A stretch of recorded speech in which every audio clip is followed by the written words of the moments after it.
here was the solution. So the challenge was the step block, and the solution was, it actually goes down here, but he made some changes in some temperature things and so on and so forth. So I would, when they're asking for certain things, so challenge and how you overcame it, identify, sometimes even with the words that they use, you can't. So there's the challenge, check mark, there's the solution, check mark. Okay, so don't be afraid to use kind of titles for categories and so on. Be creative when you're doing this. These judges are literally trapped in a hotel setting for about 5 days and reading these things literally from about 8 in the morning until 5 at night, and their treat is mealtime. I think I seriously gained 10 pounds. I did that. So the more creative you can be is like, oh, this is enjoyable to read, and it just kind of hooks their attention. So this particular student talked about, okay, they had an interest in farming. Okay, well, what do you do? So most others get involved. So growing toy farms that and they farm every day. And now the judges have this vision of this little person who is playing on their farm set and how that evolves clear up to a full-size farming operation. And so that was the segue that student used to kind of get the judge's attention and yet tell them to move. So don't say, well, when I was younger I did this, and then I did that, and then I did this. Try and be more creative than that just to capture attention. Ever since I was little, if I had $1 for every time that I read that, I would be closer to retirement by now. So that's overused. Try and find a different way to do that. Okay. Also on performance review, you may say, oh, well, I think it's good enough, but spelling, grammar, sometimes we shift tenses to an past tense and present tense, like when is it? So be very cognizant of tenses, grammar, spelling. Ask your English department staff to take a look at that. Yes? I'm just curious. Mine was submitted last year, but how much do they look at for spelling? Like, how much is on the rubric for spelling and grammar? Well, you have to consult the rubric for that, and I don't honestly know that off the top of my head. It's probably not critical, but subconsciously, it makes a difference. I remember I had a former student of mine who actually served as a judge, and I ran into him at national conventions many years ago now. He was judging fine. He came running up to me, and because he was reviewing the apps, it was the morning of judging, and he said, Mrs. Lush, look at this. And the candidate had talked something about a guilt, G-U-I-L-T, and, you know, he was just, it does not bode well for your And I tell my students to remember you're a young agricultural professional. Yeah, that's the image that you need to portray. And so to me, spelling and grammar is just So the more eyes that you can get to look at this, the better. Which is why Mrs. Holzmeier has instituted this View City, and that is May 25th. Yes, the applications are due May 25th, and after that time, they'll be shared in an electronic folder with our review teachers, and then those teachers will give you feedback, and then our goal is to get that application back from you with all the revisions and suggestions that those teachers have made. We need to have them back from all of our teachers by July 1. So hopefully we can get feedback sometime before IVAT conference, honestly, and then you can get some revisions made and then get them back to us. Right. So the more sets of eyes you have looking at this, the better. And try and choose a diverse group. I mean, have your English people, have somebody with some financial savvy, have somebody with technical knowledge about that particular SAE. Try and get all different aspects of it because everything is important. Yep. So you have a rubric. Where can you find Oh, I got that a little bit later. Oh, yep. I'll direct you right to that. Yep, FFA.org is a great resource. And I have screenshots of that, so we'll talk about that here in just a minute. In the past years when I've done this, I've killed several trees and brought sample applications, which are also available on National's website. And I decided, you know what, we're in the electronic age, we'll just reference it that way. So we'll get to that in a minute. One of my personal pet peeves is the word that. And I tell my students, every time you're proofreading something, which means that they proofread at least, and you see the word that, think this is sentence to make equally as good a sense without it. And most of the time the answer is yes, get rid of it. Gets back to using that full space, and it's like, oh, I want to tell this one more thing, and I'm out of character. So rewording and things is good, but getting rid of words that are useless and meaningless and obnoxious like that, just get rid of them. And again, proofread, proofread, proofread, proofread, proofread. Okay. Now I'm talking, I'm guessing we have some entrepreneurial teacher students in here? Is it? Yeah, and probably on there. All right. Absolutely. I want to spend just a little bit of time talking about some more entrepreneurial related things. So income and expense summary. Think of your degree application where you have your income and your expenses and the net results have got to match your record book and things like that. So that would be important there. And of course, now we're only talking about entrepreneurial. It's important that we maintain that only this SAE concept. A lot of students have things mixed. So say you've got a diversified crop kit. Well, maybe they're advancing in grain production. They have to get rid of the soybean stuff and so on and focus only on their corn, wheat, whatever. And so sometimes that becomes a little bit of a job, because you have to wade back through things and segregate based on what SAE that is, but that's what they're looking for in there. So don't muddy the water by having things that are not that SAE in this income and expense summary.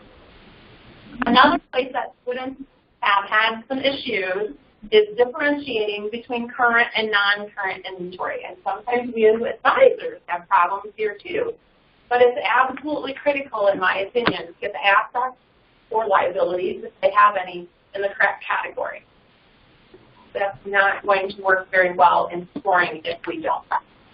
So, back up just a little bit. Current inventory then is, on the asset side, something that you can convert to cash within 1 year. And I've got some examples here we'll practice with in a minute. So, example is seed. I don't care if it's corn seed, if it's potato seed, if it's corn, soybean seed, whatever it is, seed. It's going to be growing into a crop. Frozen chicken breast, that's part of the sales inventory. I don't want to eat frozen chicken breasts that are older than a year old, do you? But they obviously would be current. Any kind of market animal. My example is market hogs, but, steers, market lambs, whatever. Feed, gas, diesel, oil, all kinds of things are inventory. So have your school categorize things that they have correctly.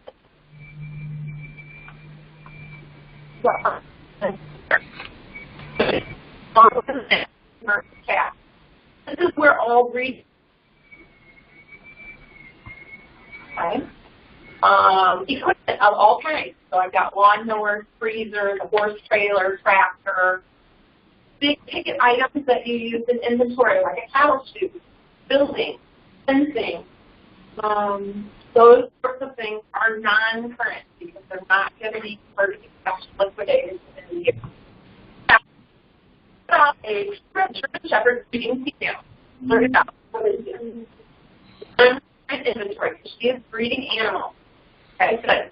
What about 5 quarts of oil? Current. What about 5 pounds of turtle food? Current. Current. What about standards? Non-current. Non-current. What about a pig whip? Which go a pig whip? Non-current. I mean, current. A pig whip. Back up. I said that wrong. It is current. It's $12. They chew at the end. It gets mangled up, etc. What about a walk-in meat cooler? None. Non-current. Non-current. How about if I have a dozen days left over at the end of the year? Current. Yeah.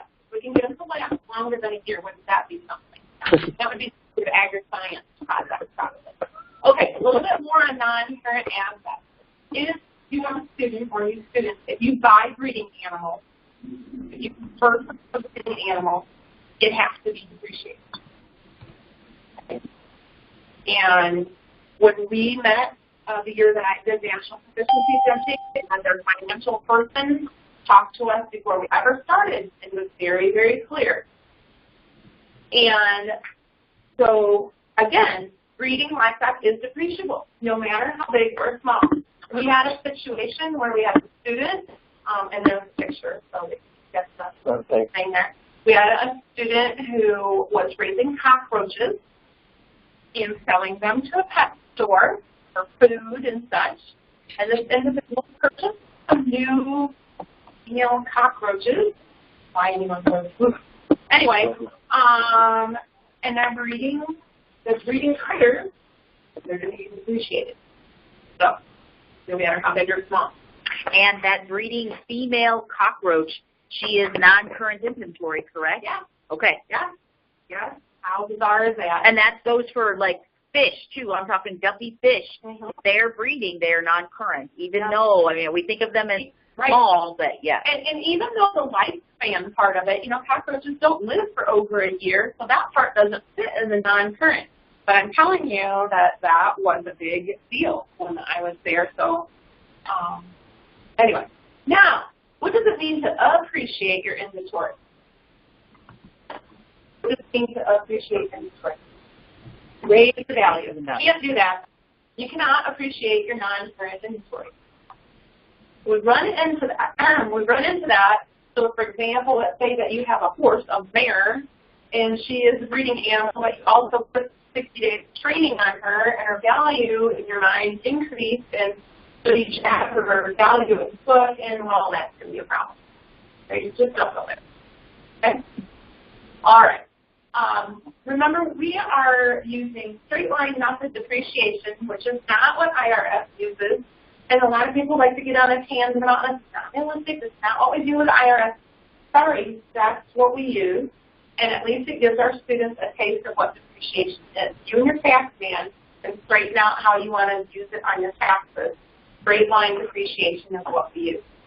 Now, if you do depreciation on an application, the line should be negative because you're losing value over the year. So that would be the expected outcome, is that it would be losing value and it would be negative. So, all right, enough about that. About current inventory, this is an example of a student's current inventory off of an application. If you share your project, you have a business partner and you're 50%, then you put in your share. So I illustrated how he did that, and there's a little green arrow there that may not show up quite as well as I thought, but excuse me. Anyway, put in your share, 25%, 50%, whatever. That's just the cleanest, easiest way to do that. Okay, here's an example of a student's non-current, depreciable inventory. And so here was the cost that the student paid for these things, and however many years ago they got it. This is how much depreciation has been claimed so far, and then A minus B will be the current balance. So it's just a mathematical computation, and that's what that should look like. All right, now let's sign for everybody. Learning outcomes and efficiency. And we got to put more, and then I'm going to have you get up and move around just a little bit, okay? You're going to be asked to come up with learning outcomes, efficiency factors, something or other that is relevant to your project. Again, beginning, watch the year. This is an older one because it's one of my students, and I could put this up here without somebody coming unglued. So, but these years would be too far previous. Okay. This is somewhere you got to watch. No 2018, 2017 only, and a description of what's going on with as much detail as possible. Here, look, my prophet is selling a 3-pound chicken as compared to a 4-pound chicken. Very specific, okay? Sometimes you have something that looks bad. So, for example, this student in their first year had invested a little over 9 hours a week of their time, and by the time they were done, they were, slacking at only 7.62 hours per week. That looks bad initially, so the way that, the reason is because he was more efficient. So that's what he talks about here.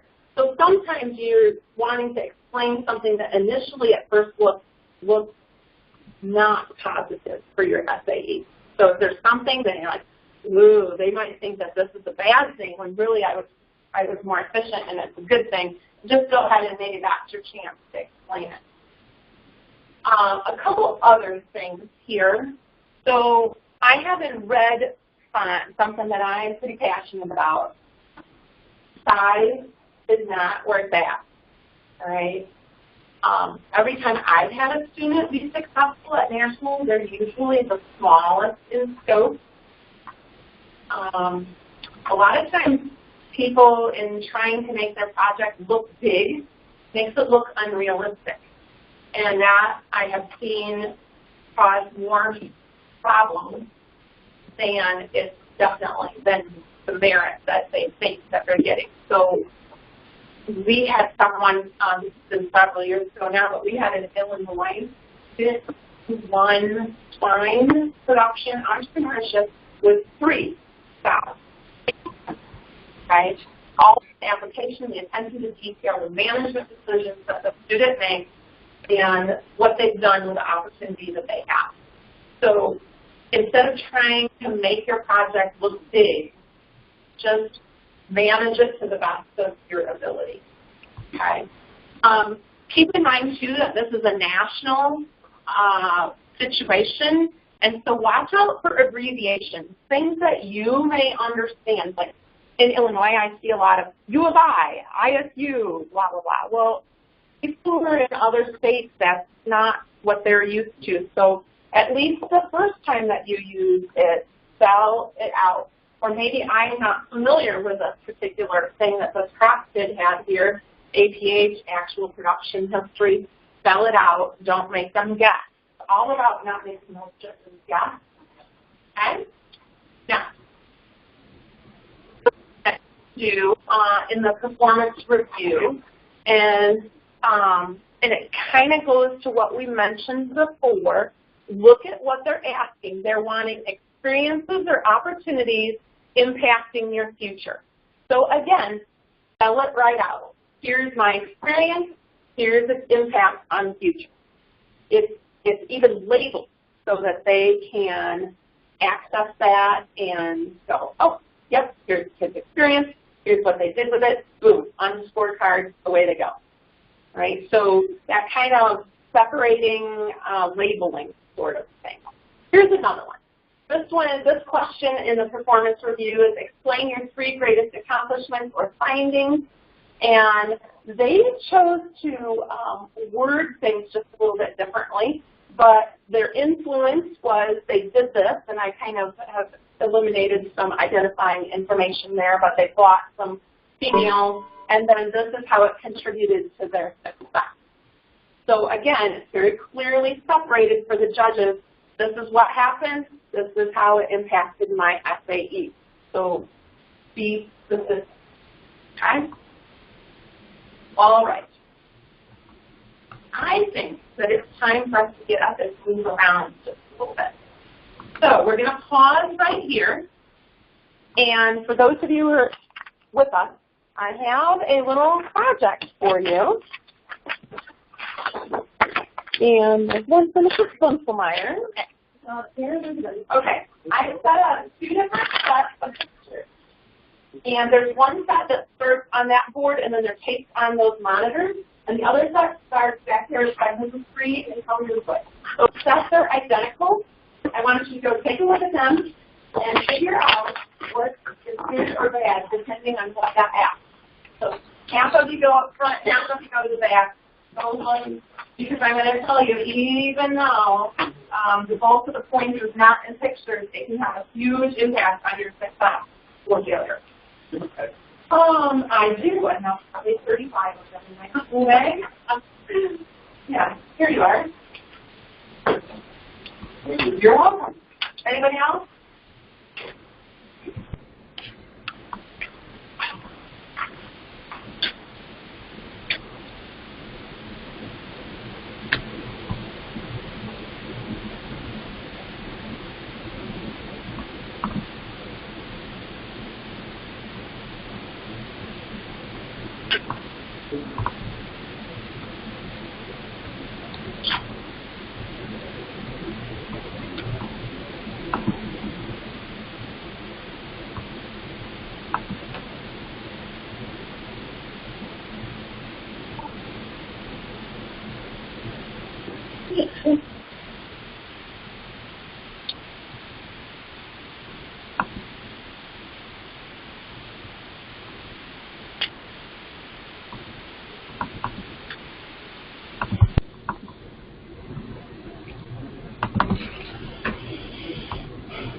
Really important your pictures for our slideshow, and what comes up, you know, and how. I did. Is that going in? Yeah. Sweet. I saw that video when I was at the park. Yeah. And a few weeks later, I went to sign up for the video and got a good amount of people.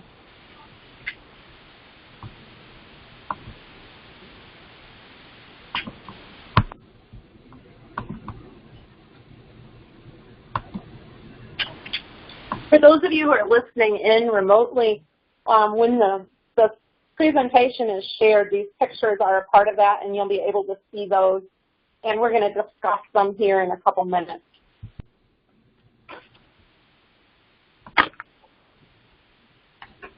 Also, for those listening in, I am going to, right now you're looking at the PowerPoint screen. I'm going to jump off that quickly and share the PowerPoint with you so that you yourself can look at it.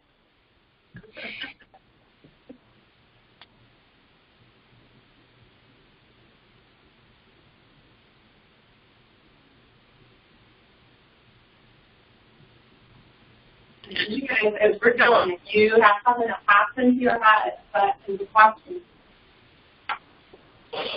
sound off. You want to make sure that we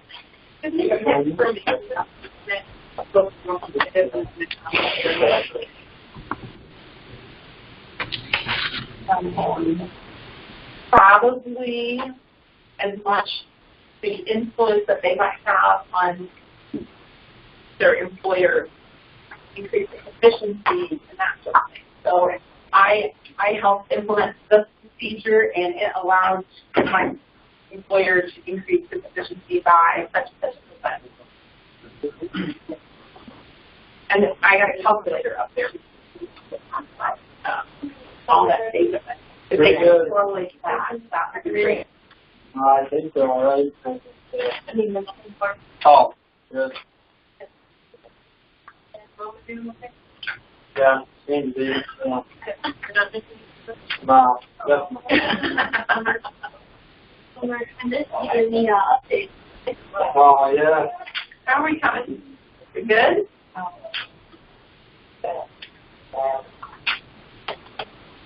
One minute. We'll get back to class.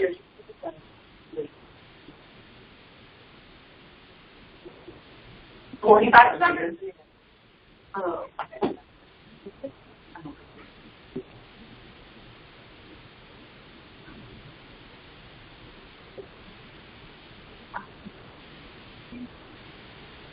I have to hear. Oh, I have two individually yards.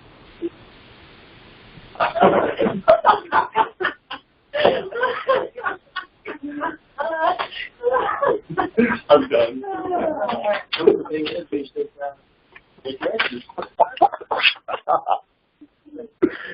me see what's right with this picture. sort of what's wrong with this picture. Oh, great. Okay, let's go ahead. We're going to move on here, and shortly we will get to the analysis of those pictures that you are looking at. I want to talk about skills just a little bit. Getting back to the application. Now, the skills are in the primary pathway. So you're only going to pick supporting items out of pathway that is relevant to your project. So for example, if I have a student who is raising, I don't know, pigs, it's in the animal pathway. If they have crops, they're in the plant system pathway. But the thing that really is going to set you apart when you are completing a part is to be very, very, very specific and very, very, very detail-oriented. So, and I've got some example ones we can look at here, but use a given skill only once unless you've got some special circumstances like, I don't know, let's move on there now and think of a way that we could use one of these twice. I would really caution you against using time management, organizational skills, and other generic sounding things as one of your skill things. Again, it's too common. Be more unique. You are a state winner or your student is. Surely we have done more cool things than that. So this is what this page would look like. So let's see. We've got a crop student. You can tell that these is in plant systems. So these are things that you see click. They drop down and go, oh, I've done that. Click, and it pops it right in there. Oh, this can go along with, yeah, I have an integrated test management plan. Click. My example of using things more than once. Let's say that this student wanted to talk about harvest losses and being efficient in harvest, and they chose this and talked about that. But maybe they had maybe changing their storage methods contributed to a much higher profitability. In that case, they could choose this one and use it again, but talk about storing crops because it's a completely different animal over here. But don't choose the same thing and kind of talk about the same sort of thing because you're not going to get more points that way. Okay? Again, let's look at this particular student here. When he was talking about harvesting and handling crops and so on, he was talking about storing his wheat and storing his soybeans, delayed pricing, and a 6 cent per bushel gain. Very specific. This is what it was. This is what I averaged in my pricing with my marketing. I got 6 cents a bushel better. Very specific, measurable outcomes. Kind of like SMART goals, you know, specific and measurable. Okay. Now, so we're also going to, I have a non-production one here. So this was my student who was in environmental science and technology. And so you can see environmental sciences here. And so she's got some meteorology stuff, and she talks about rainfall, and it's 35% above the average, and it was 36.44 inches. Again, super, super specific. I'm telling you, this is the part that if you put the time in, it takes a long time. It's hard. If you've got to crunch numbers, you've got to dig up information from places in your record book. It takes a long time. Calculator is busy, busy, busy, but it'll pay off if you can put the specific information in there. Exactly what happened, exactly what percent increase, those sorts of things. This is a numbers kind of thing over in contributions to success. I just can't stress that enough. You just say, oh, I did so much better and was more profitable. That doesn't tell me how much more profitable. And that's not going to cut it as compared to students who say, I increased my profitability by 17%. That's so much more impactful. So, okay. Now, there's also a section called supporting skills. These are things that are outside of the main pathway. So for example, this is my student who is selling frozen chicken breasts and such. So it's an ag sales project. And look, he has some ag business things. What did he choose?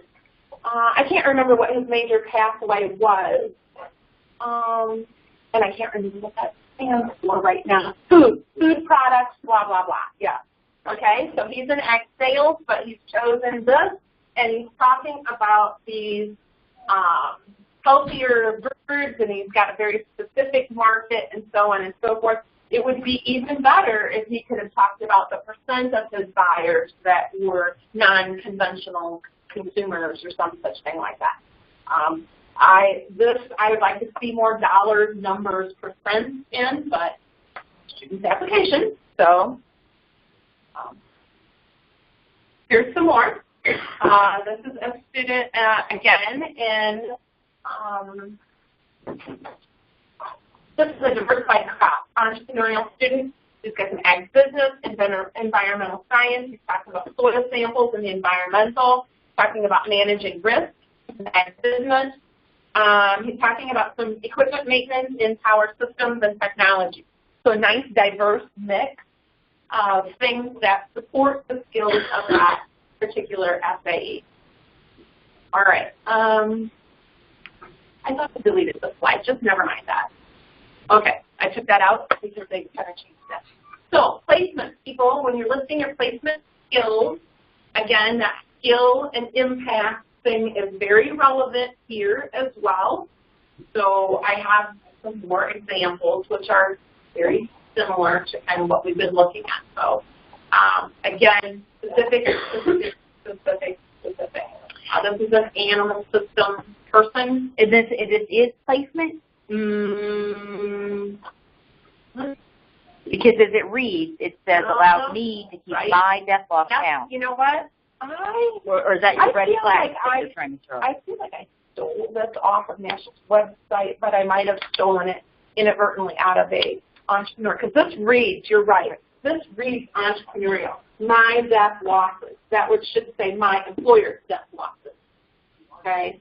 And there are some of you that have both, and so, but you won placement. You have to speak only of placement. You can't talk about your own. And so I just assumed you threw that up there as our red flag test. No, then I think I must have done that in the wee hours of some morning. And anyway, so yeah, don't do that. Good catch. All right, let's go back to our what's wrong with our picture game here. Okay, does everyone have their final answer? Mm-hmm. All right, so here's picture number one, the grain entrepreneurship project. Assume that you can see the driver who is the proficiency candidate, because it would be nice if we were a little better view of the driver, the operator, which is supposed to be the student. Now, what's wrong with it? Soybean. Yeah, great. It's grain entrepreneurship, and this combine is harvesting soybeans. I'm going to tell you, this cost some most unfortunate young person from some other state, a national finalist spot, because they had a darn good application. And they had a picture with a similar situation as this. We were told to deduct points, and we did, and they still, in our book, scored high enough to be a finalist, but the review committee would not go for such a thing, and we moved our alternate up, and they were demoted to class. So you have to think through the lens of the judge when you put your picture in there, because it's got to be that particular SAE. That is not grain production, that is oil crop production. Okay, what's on with this one? This is Tara, right here, in person. And I am not going to lie, I took this picture at her house no more than, 2 weeks ago, with the idea that we were going to use this in at least the state pictures or some such thing. And I got looking at it, and I'm like, holy smokes, we can't use this. Why not? Safety. Safety, what's wrong with it? No gloves, no gloves. Solution. 4 eyes, for 4 skin on our hands. No gloves, no safety glasses or goggles. What were we thinking? Don't ever put something like that in an application.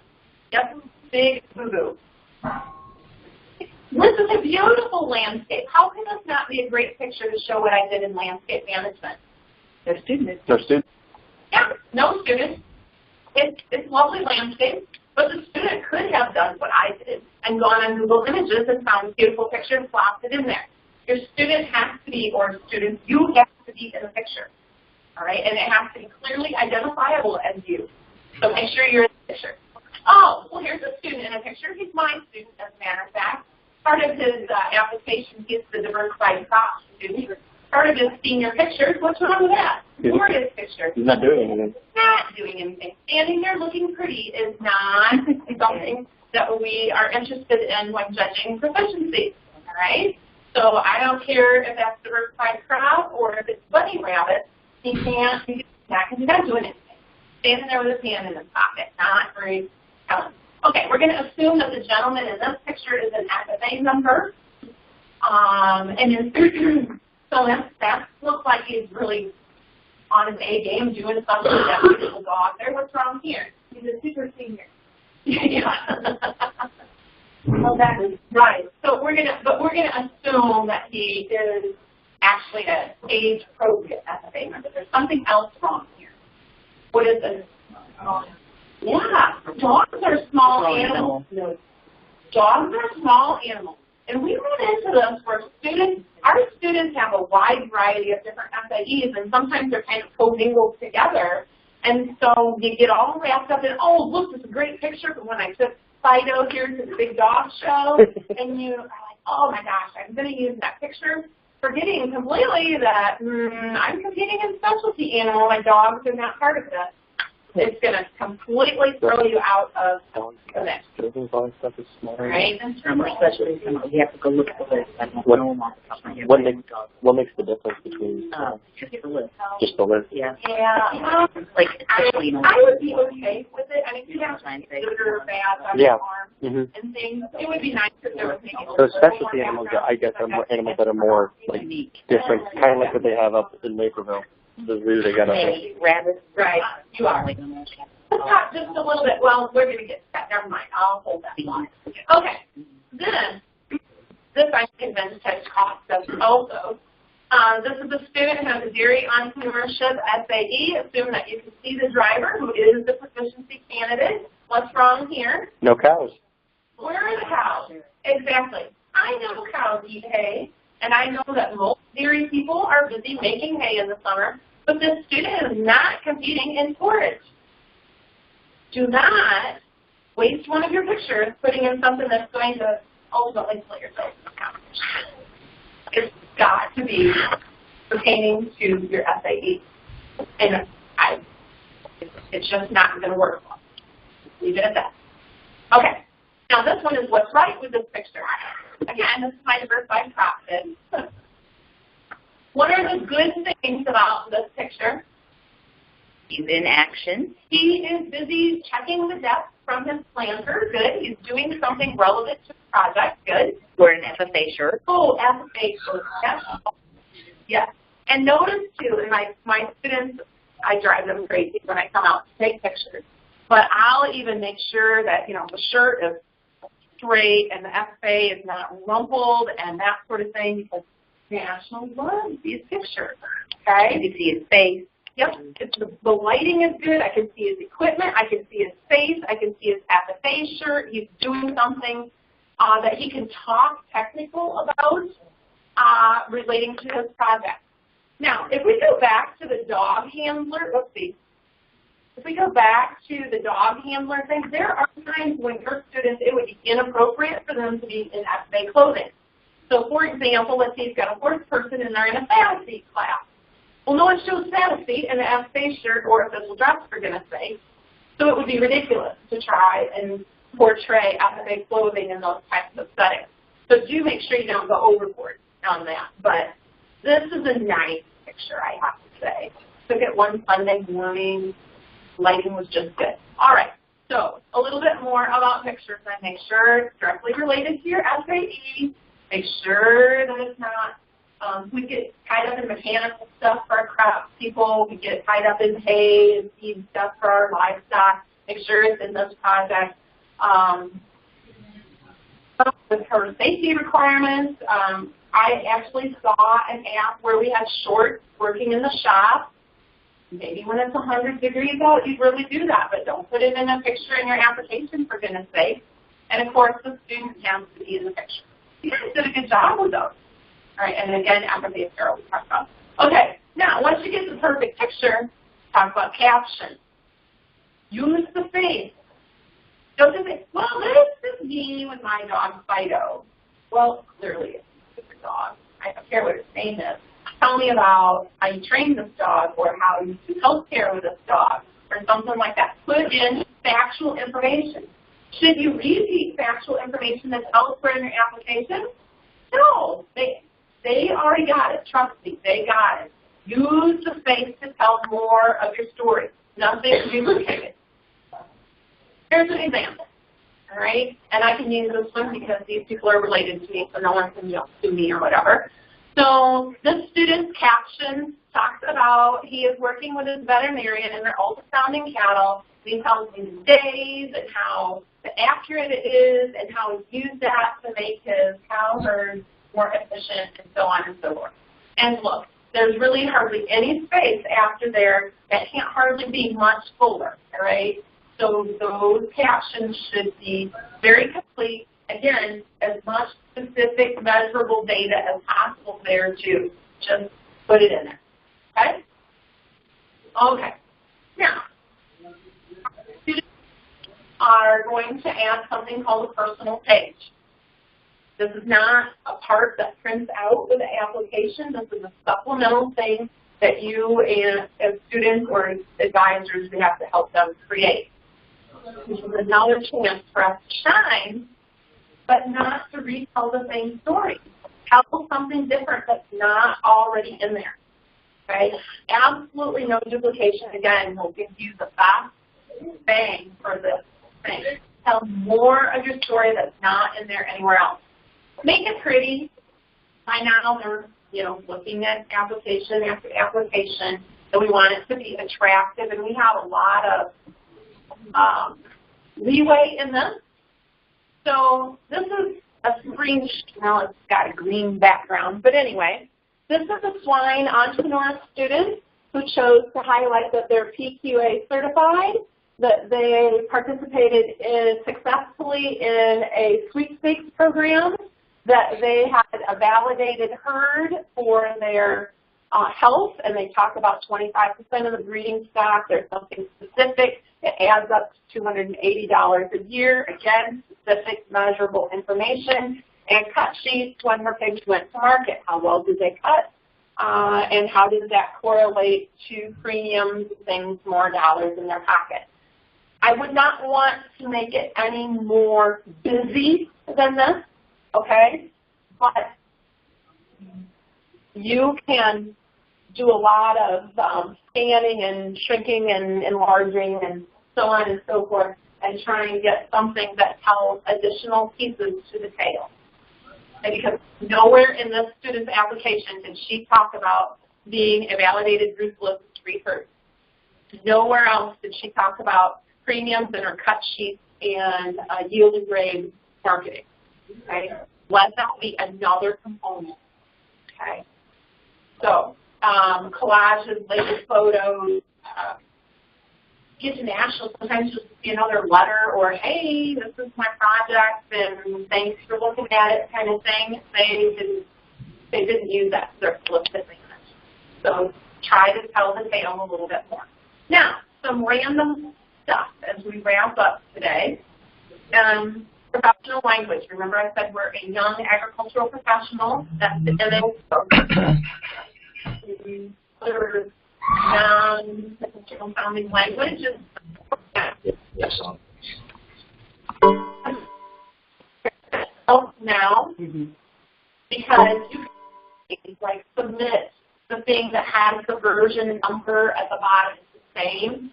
But let's say you make a mistake and you've got two different piles sitting there. You cannot mix and match pages because that will be an automatic out so where you go. The versions have to match. There's a unique number down there for each time that you generate that PDF. And so make sure that you're not mixing from multiple titles. It's absolutely a DQ kind of thing. And other random things. Again, repeating. Be specific everywhere, whether it's in a photo caption, whether it's in your analysis of your project, it's on your personal page. Specific, specific, specific. Don't duplicate anything. Use each space to tell another component to your project, and make sure that we are relating only to this particular project that is this SAE area. Couple things for advisors. So here by the owl, our students know their projects.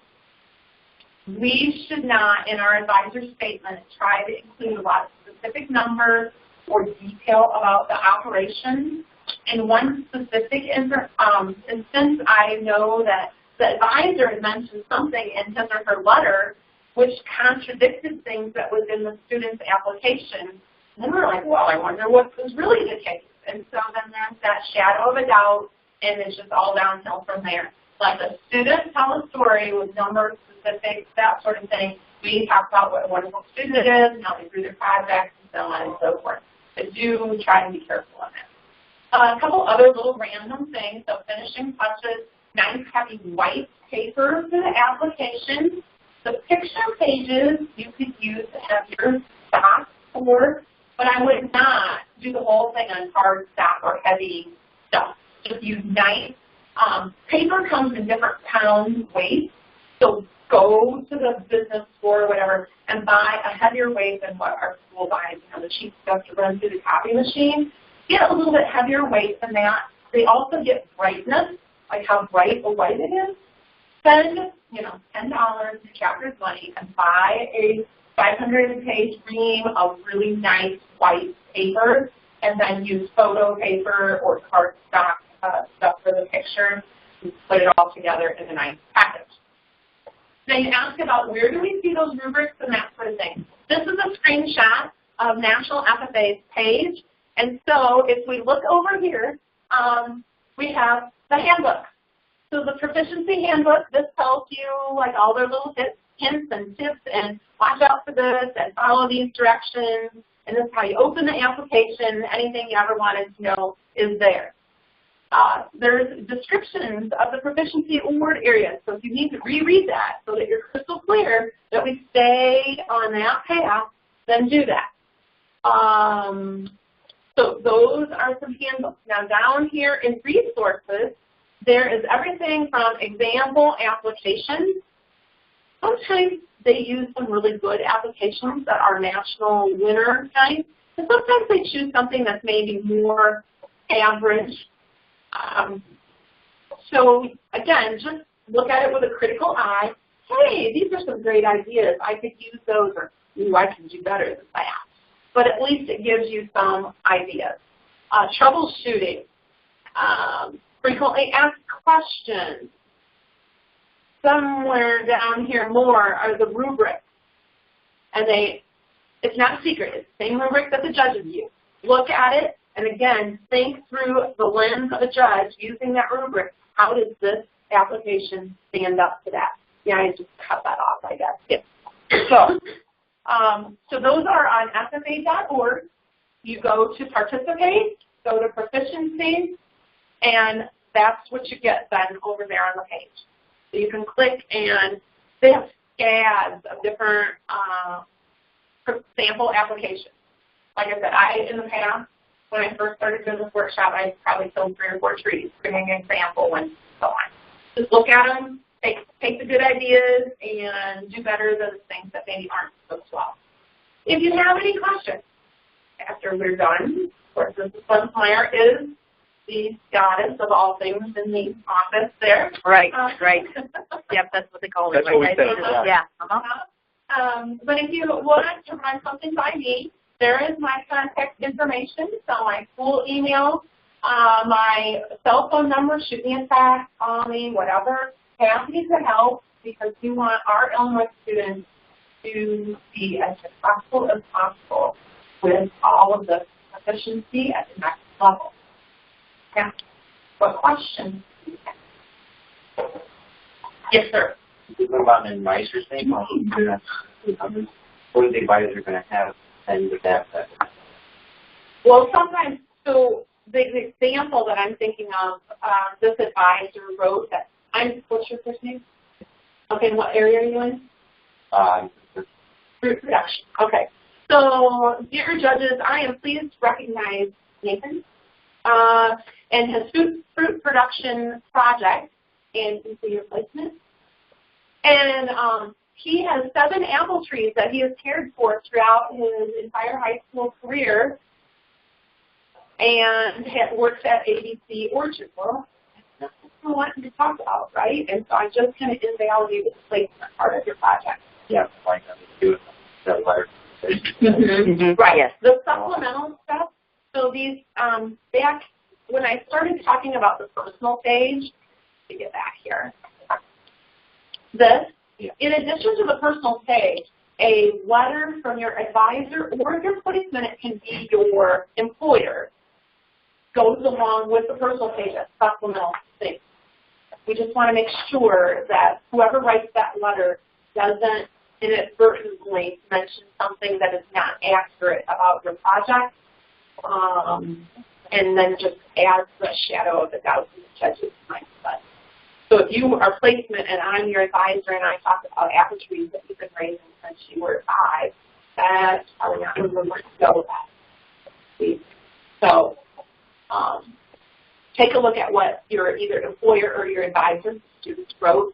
We get in a hurry. Sometimes we don't think. There's the picture of Kara, not with gloves or safety goggles. It's a key example of that sort of thing. So, you know, it's your application. You want to look it over and make sure that that is conveying the sorts of things that are appropriate to your project. And what else?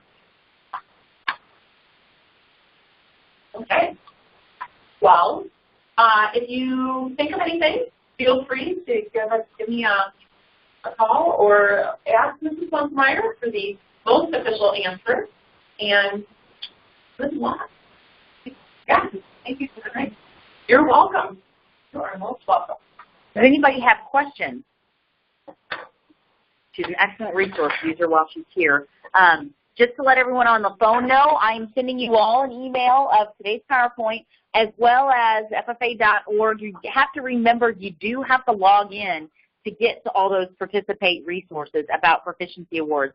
So once you log in, you scroll down that left-hand side or right-hand side of the screen, you'll see all of those resources. So we do want to thank everyone for calling in today. This will wrap up the webinar, and then we will have the webinar posted on our YouTube link shortly. So thank you all again. I'm going to go ahead and hang up with you on the line. You can exit the call of the webinar, and then we will also stop the recording.